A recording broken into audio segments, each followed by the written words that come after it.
dasturlashga birinchi qadamni qo'yasiz. Frontend bu siz har kuni ishlatadigan saytlarning ko'rinadigan qismi va yaxshi yangilik bu uni o'rganishsiz o'ylaganchalik qiyin emas.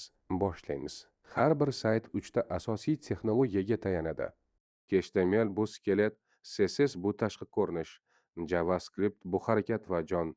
Brauzer bu uchalasini birlashtirib siz ko'rayotgan sahifani yaratadi. Endi bu qismlar qayerda ishlashini ko'ramiz. Frontend bu foydalanuvchi ko'radigan qism.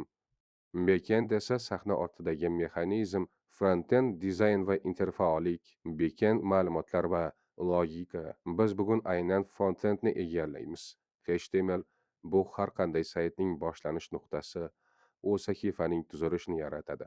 Ket sahifa haqida ma'lumot. Moda foydalanuvchi ko'radigan hamma narsa. Oddiy qilib aytganda, bu saytning karkasi HTML elementlar orqali ishlaydi.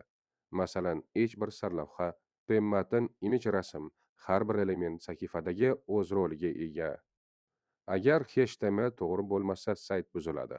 CSS bu dizayn, u saytni oddiy matndan chiroyli interfeysga aylantiradi. Ranglar, shriftlar joylashuv barchasi CSS orqali boshqariladi. Frontendning ko'rinish qismi aynan shu yerda hal qilinadi.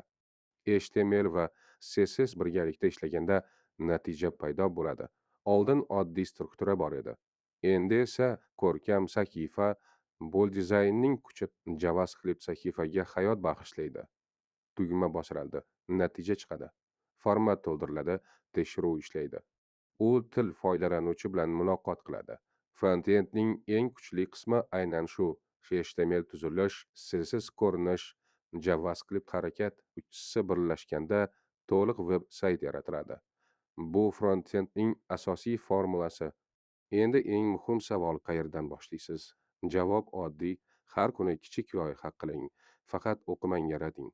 Shunda siz haqiqiy dasturchiga aylanasiz.